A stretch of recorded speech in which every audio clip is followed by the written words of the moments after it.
লোকজন দরজা ভাঙ্গিয়া এর পরে ভিতরে ঢুকে গেছে। প্যারা নিয়েন না আপনারা। না আমরা প্যারা নিচ্ছি না। ঠিক আছে, আমরা যা করার আমরা করছি, আপনারা যা করার করছেন, যান। শেখ হাসিনার রাজনৈতিক উপদেষ্টা এইচ.টি. ইমামের ছেলে ও সাবেক সংসদ সদস্য তানভীর ইমামের সাবেক শ্বশুরের বাসায় অবৈধ টাকা খোঁজার অজুহাতে প্রবেশ করে বাসাটি তছনছ করে লুটপাট চালিয়েছে একদল জনতা। বাসার গৃহকর্মীরা জানায়, তানভীরের সাথে ২৭ বছর আগে বিবাহ বিচ্ছেদ হয়েছে বাড়িটির মালিকের মেয়ের।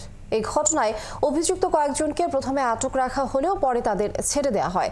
তবে এ নিয়ে গণমাধ্যমে কোনো কথা বলেনি আইন শৃঙ্খলা রক্ষাকারী বাহিনী। ইশতিয়াক ইমনের রিপোর্ট। পতিত সাবেক প্রধানমন্ত্রী শেখ হাসিনার রাজনৈতিক উপদেষ্টা এইচ.টি. ইমামের ছেলে তানভীর ইমামের সাবেক শ্বশুরের বাসায় লুটপাট করেছে একদল জনতা। শাইনি চুলে এখন হবে সব হেয়ারস্টাইল। সিল্কোর দ্বিগুণ শাইনি চুল প্রতিদিন। গুলশানের বাসায় বিপুল পরিমাণ অবৈধ টাকা উদ্ধারের অভিযোগ তুলে রাত ১১টার দিকে গুলশান ২-এর ৮১ নম্বর সড়কের কনকট কটেজের দিকে মিছিল নিয়ে যায় বিক্ষুব্ধ জনতার নামে একদল মানুষ। মুহূর্তেই বাড়ির প্রধান ফটক ভেঙে প্রবেশ করেন তারা।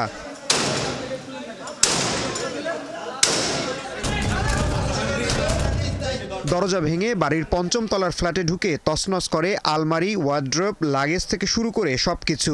রাত ১২টার দিকে ঘটনাস্থলে আসে গুলশান থানা পুলিশ। এর কিছু সময় পর আসে সেনাবাহিনীও। বাড়িতে প্রবেশকারীরা জানান, ফ্ল্যাটে এইচ.টি. ইমামের ছেলের অবৈধ টাকার খবরে ফ্ল্যাটে প্রবেশ করেন তারা। তবে আইন শৃঙ্খলা বাহিনী ছাড়া বাড়িতে প্রবেশ নিয়ে কোনো সদুত্তর দিতে পারেননি। এটা আমরা যে তল্লাশি করে দেখতেছি অবৈধ কিছু আছে কিনা, এটাই, আর কোনো কিছু না। কি তল্লাশি করার পারমিশন আছে কিনা? না, আমরাই দেখতেছি নিজেরা, এটাই, আমাদের তো কোনো পারমিশন নাই। আমি এইখানে রানিং এর উপরে ছিলাম, আমার এই যে বাইক আছে, আমি বাইক নিয়ে তাদের পিছে পিছে মানে হঠাৎ দেখতেছি এই যে হট্টগোল, তো আমি আবার পিছে পিছে আসছি। ২-৪টা বিবি থাকে, এগুলো নিয়ে প্যারা নিয়েন না আপনারা। না আমরা প্যারা নিচ্ছি না। ঠিক আছে, আমরা যা করার আমরা করছি, আপনারা যা করার করছেন, যান। বাড়ির গৃহকর্মীরা জানান, তানভীর ইমামের সাথে ২ যুগ আগে বিবাহ বিচ্ছেদ হয় বাসার মালিকের মেয়ের। বাড়ির মালিক বর্তমানে বিদেশে থাকেন।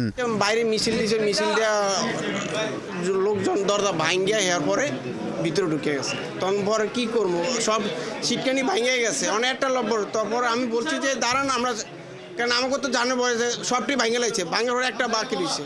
পরে আমি খুলে দিছি, খুলে একজন বাড়ি দিচ্ছে, এটা খোলেন, ইয়া করেন না কেন। রাত ২:৩০টার দিকে গণমাধ্যমের উপস্থিতিতে আইন শৃঙ্খলা রক্ষাকারী বাহিনীর সামনে দিয়েই ছাত্র জনতা পরিচয় দিয়ে বের হয়ে যান প্রবেশকারীরা। গুলশান বিভাগের উপপুলিশ কমিশনার সহ উপস্থিত আইন শৃঙ্খলা বাহিনীর কেউ এ বিষয়ে গণমাধ্যমে কোনো কথা বলেননি। ইশতিয়াক ইমন, ৭১, ঢাকা।